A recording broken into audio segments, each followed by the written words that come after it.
안녕하세요. 우리 이제 5차시 수업을 들어가 볼 거예요. 일단 지금 시간이 오늘 아침이죠. 제가 어젯밤에 영상을 찍었는데 소리가 녹화가 안 됐지 뭐야. 그래서 아침에 다시 찍고 있는데요. 목소리가 좀 갈라져도 이해 부탁합니다. 이제 학습지가 바뀌었죠? 여러분들 제가 어제 학습지 올려줬을 거예요. 학습지 총 2페이지짜리고요. 양면 복사를 하든 뭐 아니면 아이패드에 담아서 공부를 하든 상관없습니다. 일단 수업 시간 전까지 학습지를 준비를 해 주시고요. 오늘은 이제 학습지가 바뀌었다는 건 중단원이 바뀌었다는 얘기겠죠. 네, 우리 1단원, 중단원 1단원은 화학결합의 종류에 대해서 배웠습니다. 이온결합, 공유결합, 금속결합에 대해서 배웠고요. 각각의 화학결합의 전기적 성질에 대해서 한번 살펴보았습니다. 우리 이제 두 번째 중단원에서는요. 전기 음성도와 결합의 극성에 대해서 배우게 될 거예요. 전기 음성도 여러분들 그냥 이름만 한번 들어봤다 정도로 대부분 알고 있는 것 같아요. 전기 음성도가 어렵지는 않지만 앞으로 나오는 것에 있어서 전기 음성도 굉장히 중요한 개념이기 때문에 잘 기억을 해 두시길 바랍니다. 그리고 결합의 극성에서는요. 결합의 극성, 즉 두 원자, 결합과 결합, 그 결합 사이의 결합, 두 원자 사이의 결합의 극성을 볼 거고요. 그 모든 결합들의 극성을 더해서 분자 사이의 결합의 극성을 또 보게 될 겁니다. 이 얘기는 제가 뒤에서 수업을 하면서 자세하게 더 말씀드리도록 할게요. 자, 그럼 우리 이제 학습지 1페이지를 펴봅시다. 학습지 1페이지 준비되셨죠? 그럼 이제 결합의 극성, 공유결합과 전기 음성도부터 공부해봅시다. 전기 음성도가 뭐냐면요. 일단 한번 그냥 쭉 읽어볼게요. 전기 음성도란 공유결합한 원자가 공유 전자쌍을 끌어당기는 능력을 상대적인 수치로 나타낸 값으로요. 단위는 없습니다. 공유결합한 원자. 우리 이온결합에서는 별로 의미가 없어요. 이미 다 땡겨갔기 때문에. 공유결합한 원자가 공유 전자쌍을 끌어당기는 능력. 이거를 제가 지난 시간에 H2로 한번 예시를 들어줬던 것 같아요. 이렇게 H와 H, 원래는 각각 하나의 전자를 가지고 있죠. 그런데 이 H가 두 개가 같이 결합을 하게 되면요. 사이에 공유 전자쌍 한 개를 가지면서 각각의 전자를 두 개씩 갖게 됩니다. 맞죠? 그랬을 때 왼쪽에 있는 수소와 오른쪽에 있는 수소가 각각 공유 전자쌍을 끌어당기게 될 거예요. 나 전자 두 개 가지면서 안정해지고 싶어. 그렇죠? 그럴 때 H가 전자를 끌어당기는 그 능력, 얘를 전기 음성도라고 부릅니다. 이때 전기 음성도는요, 객관적인 수치로 나타내는 건 아니고요. 어떠한 기준을 하나 잡고 그 기준에 따라서 상대적인 수치로 나타내게 됩니다. 그리고 얘는 단위가 없이 그냥 숫자만 씁니다. 자, 그럼 이제 첫 번째 점으로 넘어가 볼게요. 얘는요, 폴링이라는 사람이 제시를 했습니다. 폴링이라는 사람이 전기 음성도를 이렇게 정리할 거야 라고 이야기를 했어요. 물론 폴링 이전에도 여러 사람들이 전기 음성도에 대해서 정의를 한 것들이 있지만 폴링의 정의가 가장 대중적으로 사용이 되고 있고 여러분들은 이것만 알고 있으면 됩니다. 폴링은 전기 음성도가 가장 큰 무엇의 전기 음성도를 얼마로 정하고 다른 원소들의 전기 음성도를 어떻게 정하였다. 빈칸이죠. 자, 폴링은 전기 음성도가 가장 큰 플루오린의 전기 음성도를 4.0으로 정하고 다른 원소들의 전기 음성도를 상대적으로 정했습니다. 여러분들 빨간 글씨들 빈칸이니까 빈칸 채워주세요. 왜 플루오린이에요? 라고 하면은 딱히 뭐 전 잘 몰라요. 얘가 실험을 했을 때 F, 플루오린의 전기 음성도가 가장 크다라는 걸 발견을 했고요. 그래서 얘의 전기 음성도를 4.0이라고 정한 거야. 이거 약간 원자량의 기준이랑 비슷할 수 있어요. 뭐 12탄소 12g 속에 들어있는 뭐 원자의 개수 뭐 이런 식으로 하고 나머지는 다 상대적으로 나타내죠. 전기 음성도도 마찬가지로 그런 식으로 절대적인 것이 아니라 상대적으로 정한 값이다. 자, 두 번째 점 보면은요. 어떤 원소는 매우 안정하여 다른 원자들과 거의 결합하지 않으므로 전기 음성도는 18쪽 원소를 제외하고 다룬다. 이미 답이 나왔어요. 18쪽 원소입니다. 빈칸에 18쪽 채워주세요. 18쪽 원소는 이미 전자가 8개가 채워져 있거나 2개가 채워져 있죠. 그렇죠?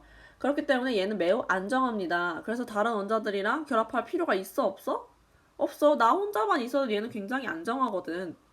그렇기 때문에 전자를 당길 일이 없습니다. 그래서 전기 음성도 약간 논의하기가 애매하죠. 그래서 18조 원소는 제외하고 전기 음성도를 다루게 됩니다. 이제 두 번째로 전기 음성도의 주기적 변화에 대해서 보게 될 겁니다.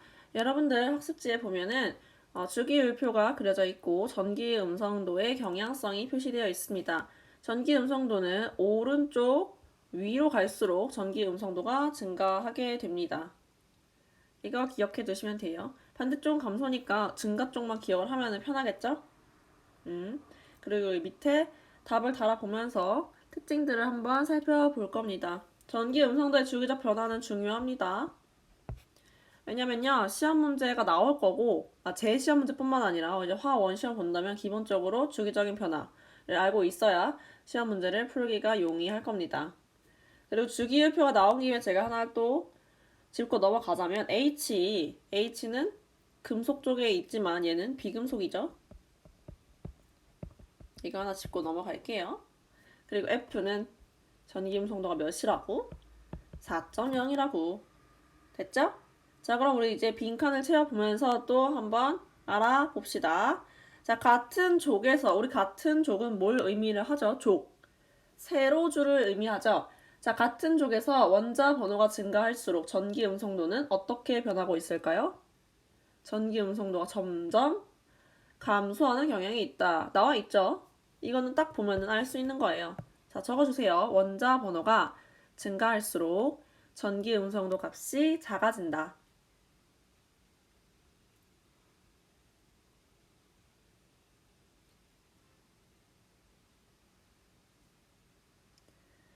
자, 그 다음에 두 번째 말고요. 세 번째부터 볼게요. 같은 주기. 주기는 뭐죠? 가로줄이죠. 같은 주기에서 원자 번호가 증가할수록 전기 음성도는 어떻게 변하고 있어요? 얘도 화살표를 따라가 보면은 전기 음성도가 증가하고 있죠. 원자 번호가 증가할수록 전기 음성도 값이 커진다.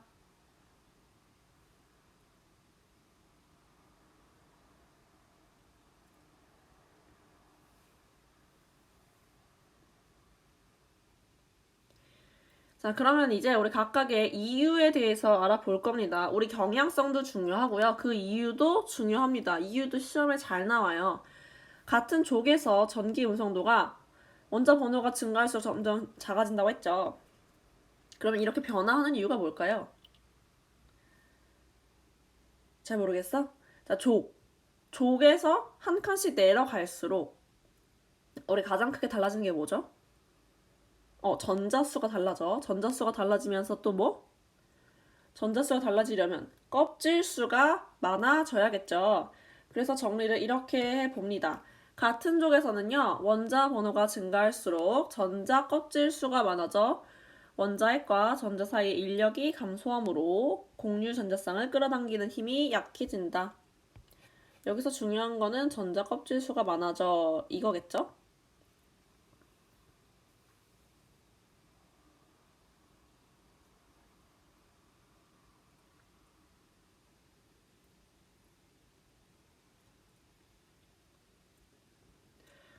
근데 전자 껍질수가 많아지면은 왜 공유 전자쌍을 끌어당기는 힘이 약해지나요? 생각해보면 어렵지 않아요. 전자 껍질수가 많아진다. 제일 바깥쪽에 있는 전자들을 생각을 할 거야. 왜? 원자과 전자. 원자과 전자가 그때 뭐라고 했었지? 가장 바깥쪽에 위치를 한다. 얘는 최외각 전자고요. 그리고 얘네가 화학 결합에 참여한다. 그리고 또 원자과 전자라고 또 부른다고 했어. 자, 그래서 우리가 가장 바깥쪽에 있는 화학 결합에 참여하는 전자들을 생각을 해볼 거야. 가장 바깥쪽에 있는 전자가 족이 증가하면 전자 껍질 수가 많아지죠. 전자 껍질이 증가한다는 건 뭐야? 점점 원자핵과 멀어진다는 얘기예요. 원자핵이 끌어당겨 전자쌍을 꼭 끌어당기겠죠. 즉 원자과 전자, 공유 전자쌍을 끌어당기는데요. 거리가 멀어지면 멀어질수록 그 당기는 힘이 세질까 작아질까? 작아지겠죠. 그렇기 때문에 전자 껍질 수가 많아지면 원자핵과 전자 사이의 인력이 감소한다. 이 얘기가 그래서 나온 거고요. 공유 전자쌍을 끌어당기는 힘 원자 핵과 전자 사이의 인력이 감소하기 때문에 공유 전자쌍을 끌어당기는 힘이 약해진다. 이 얘기도 이제 이해가 되죠. 다 적으셨으면요. 우리 이제 네 번째로 가볼게요. 같은 주기, 즉 가로줄에서 전기 음성도가 변화하는 이유는 무엇일까? 우리 같은 주기에서 어떻게 변한다고? 원자 번호가 증가할수록 전기 음성도가 커진다라고 이야기를 했어요. 우리 같은 주기에서는요. 어떤 것이 변화를 해요? 우리 1학기 때 유효핵 전화라고 배웠어요? 배웠을 것 같아요. 제가 지금 여러분들의 반응을 확인을 못하는데 자, 유효핵 전화라는 개념이 여기서 또 등장을 합니다. 같은 주기에서는 원자 번호가 증가할수록 유효핵 전화가 증가하기 때문에 원자 핵과 전자 사이의 인력이 강하게 작용하기 때문에 공유 전자쌍을 끌어당기는 힘이 세지기 때문이다. 여기서 포인트는 유효핵 전화가 증가 이거겠죠? 유효핵 전화 저 기억이 잘 안 나요. 유효핵 전화가 뭐냐면요. 다전자 원자, 즉 많을 다죠. 전자가 많은 원자, 수소가 아닌 전자가 많은 원자에서 전자가 받는 실질적인 핵 전화를 의미를 합니다. 이때 전자들은요. 여러 전자가 하나가 있는 원자가 아니라 다전자 원자일 경우에 전자는 원자 핵에 의한 인력을 하나 받겠죠.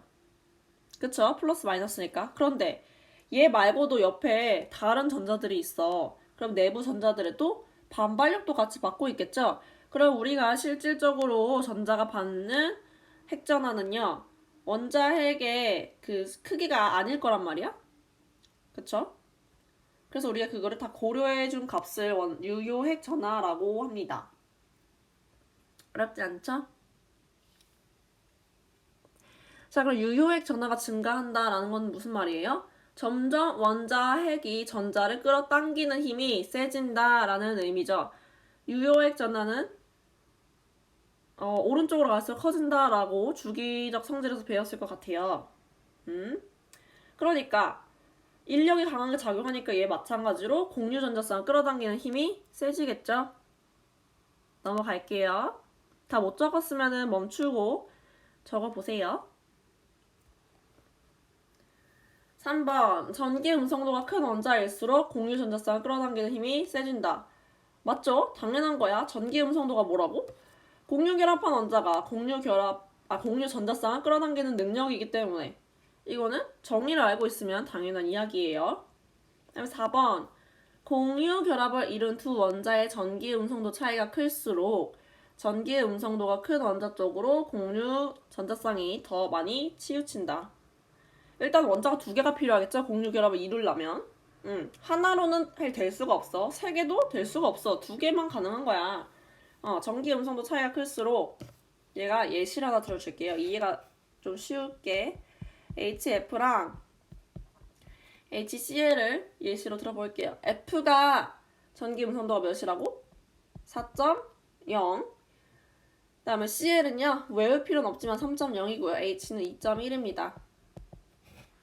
이런 상황에서 차이가 얘는 1.9, 얘는 0.9죠.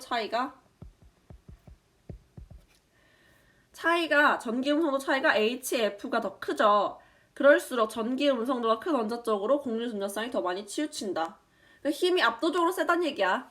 그렇기 때문에 뒤에서 또 배우겠지만요. 이렇게 화살표를 또 그리게 됩니다. 그래서 얘가 더 전자쌍이 많이 치우친다. 예시로 보면 좀 이해가 쉽죠? 여기까지가 정리된 사람은 학습지 2페이지로 넘어갑니다. 자, 우리 1페이지에서는요. 전기 음성도의 개념에 대해서 배웠어요. 이제 2페이지부터는 뭘 배우게 될 거냐면 결합의 극성에 대해서 배우게 될 겁니다. 결합의 극성은요. 두 가지 종류가 있습니다. 자, 동그라미 1번과 2번을 살펴보세요. 극성 공유결합과 무극성 공유결합입니다. 자, 각각이 무엇을 의미하는지 알아보고 그거에 해당하는 예시를 또 기억을 해줘야겠죠? 이때 결합의 극성, 지금 배우는 거는요. 두 원자 사이예요. 분자 전체를 보는 게 아니야. 두 원자 사이를 먼저 본 다음에 걔네들을 벡터 합으로 더했을 때 전체를 볼 수 있는 거예요. 지금은 일단 두 원자, 결합 사이의 극성을 볼 겁니다. 극성 공유 결합은요. 무엇이 다른 두 원자 사이의 공유 결합이며 전기음 성도가 큰 원자가 공유 전자쌍을 강하게 당겨서 부분적인 음전하를 띠고 전기음 성도가 작은 원자는 부분적인 양전하를 띈다. 자, 무엇이 다를까요? 극성 공유 결합? 뒤에 약간 힌트가 나와 있는데 전기 음성도가 다른 두 원자 사이의 공유 결합입니다. 빈칸 채우세요.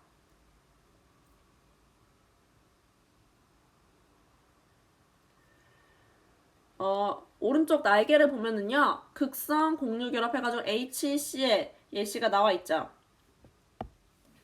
자, 전기 음성도가 큰 원자. 여기서는 CL이 전기 음성도가 크죠. 그래서 공유 전자쌍을 강하게 잡아당길 거야. 맞아요? 힘이 더 세니까. 그러면 얘는 약간의 음전하를 띠겠죠. 약간 치우쳐 있을 거 아니야, H보다는.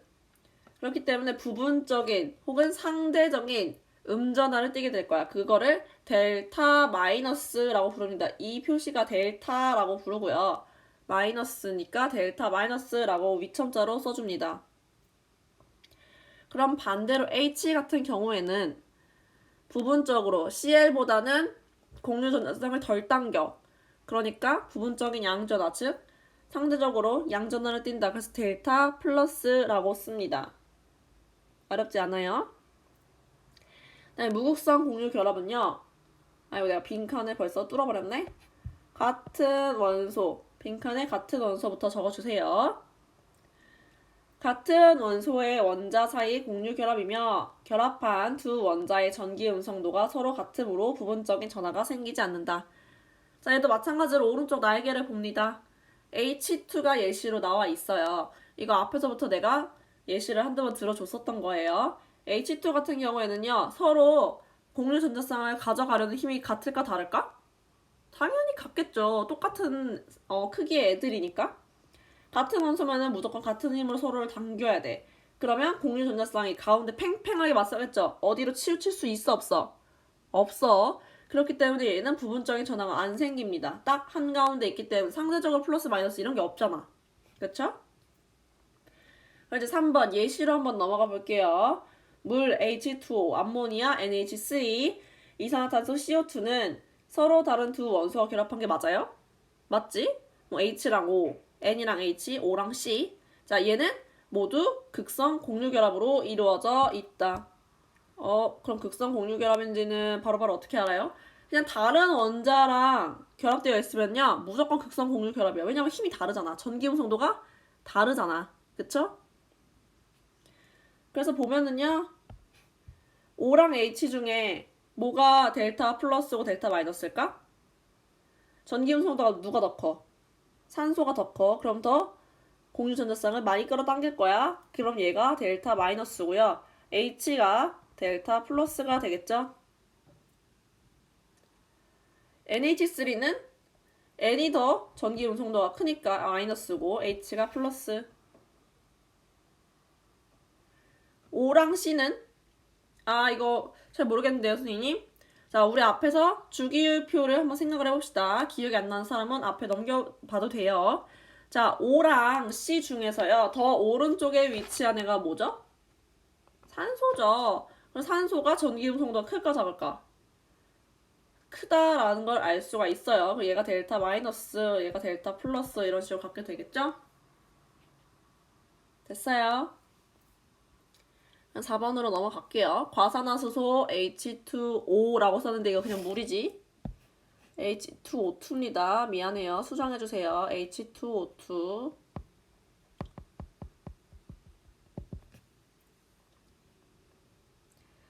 그 다음에 과산화라는 게요. 산소가 많다. 과하다. 그래서 H2O에서 산소가 더 많아서 과산화수소라고 부르는 거예요. 에타이노 C2H2.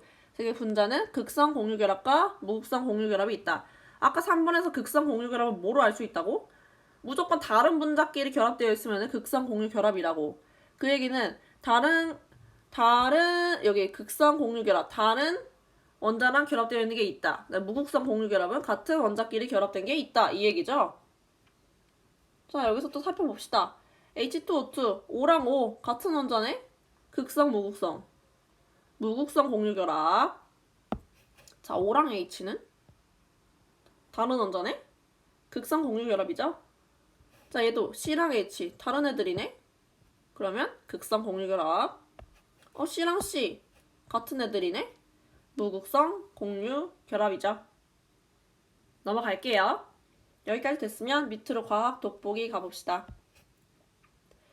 전기 음성도 차와 화학결합이라는 건데요.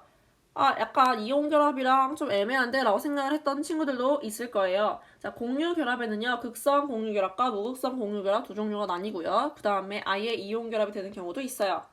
자, 무극성 공유결합이 뭐라고? 같은 원소의 원자끼리 결합이 되어 있으면 무극성이라고 했어요. 자, 예시가 대표적으로 항상 H2입니다. 자, H2. 이렇게 그려주면은 무극성 공유결합 맞죠? 이때 전기 음성도 차이 몇? 똑같으니까 0이죠. 자, 극성 공유결합. 우리 아까 날개에서 잠깐 봤어요. HCl로 봅시다. H는 원래 전자가 한 개였는데 공유 전자쌍을 갖게 되면서 두 개로 안정해지고요. Cl은 17쪽이니까 전자가 7개였는데 그 원자과 전자가 7개였는데 H랑 공유 전자쌍을 공유하게 되면서 8개 옥텟 규칙을 만족하게 되죠. 얘는 C에 기억할 필요는 없지만 Cl은 3.0이고요. H는 2.1이에요. 그래서 전기 음성도 차이가 0.9입니다. 그럼 델타 플러스 마이너스도 한번 표시를 해볼까? 전자 누가 더 많이 끌고 가? Cl. 그래서 여기가 델타 마이너스, H가 델타 플러스입니다. 이온 결합의 대표적인 예시는 Na 플러스, Cl 마이너스. Cl이 더 사이즈가 크기 때문에, 음전하기 때문에 사이즈를 그냥 좀 크게 그렸어요. 자, 공유 결합과 이온 결합을요, 결정짓는 이 차이 값이요, 전기 음성도의 차이가 1.7 이상이다 라고 하면은 이온 결합으로 봅니다. 옆에 빨간 글씨로 제가 써놨죠? 여러분들은 뭐 흑백이면 흑백으로 써있을 거예요. 공유 결합과 이온 결합을 구분짓는 전기 음성도 차이는 1.7이다. 이제 그렇다는 걸 알고 있으면 돼요. 자, 밑에 그러면은 읽어봅시다. 결합을 이룬 두 원자의 전기 음성도 차이가 클수록 극성의 크기가 증가하겠죠. 아까 제가 얘기를 했어요. HF랑 HCl 예시를 든 게 이 얘기야. 금속 원소와 비금속 원소가 결합하는 것처럼 전기 음성도 차이가 매우 커지게 되면 대체로 이온 결합이 형성된다. 이게 왜 그러냐면요. 전기 음성도 차이가 완전 극단적으로 나버려. 그리고 어떤 한 애가 델타 마이너스가 아니라요. 완전히 뺏어오는 거야. 가져오는 거야. 전자를. 그래서 Na 플러스 Cl 마이너스처럼 아예 양이온, 아예 음이온이 돼버리는 거죠. 그리고 여기서 한 개 더 짚고 넘어가면요. 극성의 크기가 증가하고 뭐 이런 식으로 얘기가 나오죠. 자, 극성이라는 단어가 나왔다. 이온 결합은 아니에요. 이온 결합에서는 극성이라는 단어를 쓰지 않아요. 그냥 양이온이고 음이온이야. 공유 결합에서만요. 극성이라는 단어를 사용을 합니다. 그래서 극성의 크기가 어쩌고 저쩌고 이렇게 나오면 일단 얘는 공유 결합을 하는 애들이구나 라고 알고 계시면 됩니다. 겁먹었는데 별거 아니죠? 자, 이제 3번 넘어갈게요. 쌍극자와 쌍극자 모멘트. 여기서는요, 우리 이제 2번 결합의 극성을 배웠잖아. 얘는 원자 사이라고, 두 원자 사이. 얘는 이제 분자의 극성을 볼 거야. 우리가 여러 개의 결합을 가지고 있죠, 분자들은. 걔네들을 벡터 합을 할 겁니다. 저 벡터 기억 안 나는데요. 괜찮아요. 그렇게 어려운 거 아니니까 가장 기본적인 개념만 알고 가면 됩니다. 자, 그럼 쌍극자라는 개념을 먼저 알아야 돼요. 쌍극자. 극성 공유 결합에서요. 전기 음성도가 큰 원자는 부분적인 음전화를 띠고 여기까지 했어. 전기 음성도가 작은 원자는 부분적인 양전화를 띠는데 여기까지도 알죠? 크기가 같고 부호가 반대인 전하가 일정한 거리를 두고 분리된 것을 쌍극자라고 합니다. 자, 오른쪽 날개를 볼게요. 마이너스 Q와 플러스 Q. 크기가 Q로 똑같죠? 근데 부호만 반대가 되어 있네. 이런 걸 쌍극자라고 해요. 쌍은 두 개. 극은 말 그대로 극 플러스나 마이너스. 이걸 의미를 해요. 자, 그래서 제일 중요한 거는요. 쌍극자라는 개념도 중요하지만요. 얘가 더 중요합니다. 바로 쌍극자 모멘트라는 건데요. 쌍극자 모멘트 빈칸 채워주세요. 쌍극자 모멘트는 뮤로 표시를 합니다. 뮤. 얘를 뮤라고 읽고요. 전하량 Q와 두 전하 사이의 거리 R을 곱한 값으로 구하게 됩니다. 이거는 그냥 약간 공식 같은 거라 이거 이유를 제가 뭐 설명하기도 좀 애매해요. 어. 됐어요? 쌍극자 모멘트를 알아두시면 되고요. 쌍극자 모멘트를 또 어떻게 표시하는지가 또 중요해요. 얘는요, 전기 음성도가 작은 원자. 얘는 델타 플러스에서 전기 음성도가 큰 원자 델타 마이너스를 향하도록 십자 화살표를 그립니다. 그냥 화살표 아니고요. 십자 화살표예요. 십자 화살표는 화살표에다가 막대기 한 개 더 그려준 거야. 자, 그래서 예시가 하나 있죠. 염화수소 HCl 분자의 쌍극자 모멘트. 자, 델타 플러스에서 델타 마이너스 쪽으로 화살표 머리를 그려줍니다. 이게 기억하기가 조금 깜빡할 수가 있잖아? 자, 쉽게 생각을 해서요. 이 십자 표시를 플러스라고 생각을 하면 돼. 델타 플러스에서 델타 마이너스 쪽으로 화살표를 그린다 라고 생각을 하면 됩니다. 얘네들은요, 나중에 다 더하게 될 거예요. 다 더하면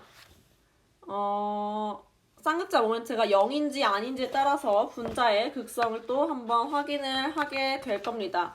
아마 뒤에서 한 번쯤 또 접하게 될 일이 있을 거예요. 오늘은 이 정도로 개념을 정리를 하고요. 모르는 게 있으면 카톡으로 질문 언제든지 남겨주시고요. 오늘도 수업 듣느라 수고 많으셨습니다. 우리 다음 시간에 봅시다. 안녕.